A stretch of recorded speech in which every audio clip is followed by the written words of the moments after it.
പൊതുജന സേവനങ്ങൾ ഒറ്റക്കുട കീഴിൽ കൊണ്ടുവരാൻ തുടങ്ങിയ കെ സ്മാർട്ട് പദ്ധതിയാകുമ്പോൾ വർഷങ്ങൾക്ക് മുൻപ് തുടങ്ങിയ മറ്റ് സോഫ്റ്റ്വെയറുകളെല്ലാം പെരുവഴിയിലാണ്.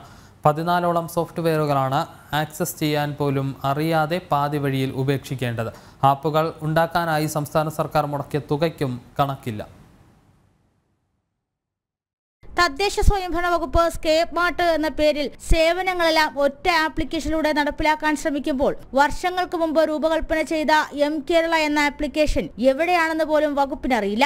സർക്കാർ വകുപ്പുകളുടെ എല്ലാ സേവനങ്ങളും ഒറ്റ സോഫ്റ്റ്വെയറിൽ കൊണ്ടുവരിക എന്ന ഉദ്ദേശത്തോടെ കൊണ്ടുവന്ന പദ്ധതിയാണ് അവതാളത്തിലായത്. അതേസമയം സ്കേപ്പ് മാർട്ട് പദ്ധതി നടപ്പിലാക്കുമ്പോൾ നിലവിലെ 14ഓളം സോഫ്റ്റ്വെയറുകളാണ് സമാനമായ രീതിയിൽ ഉപയോഗശൂന്യമാകുന്നത്. 2016 എം കേരള ആപ്പ് റവന്യൂ വകുപ്പ് കൊണ്ടുവരുന്നത്. എന്നാൽ ഈ ആപ്പ് വഴി എന്തൊക്കെ കാര്യങ്ങളാണ് പൊതുജനങ്ങൾക്ക് വേണ്ടി ചെയ്യേണ്ടതെന്ന് പോലും ഉദ്യോഗസ്ഥർക്ക് അറിയില്ലായിരുന്നു. അതോടെ എം കേരള ആപ്പ് പാതി വഴിയിൽ ഉപേക്ഷിച്ചു.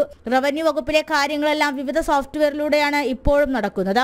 സർട്ടിഫിക്കറ്റുകൾക്കായി ഇ-ഡിസ്ട്രിക്ട്, ഭൂമി സംബന്ധമായ കാര്യങ്ങൾ തുടങ്ങിയവയ്ക്കായി ഇപ്പോഴും പ്രത്യേക സോഫ്റ്റ്വെയറുകളെ ആശ്രയിക്കേണ്ട അവസ്ഥയാണ്.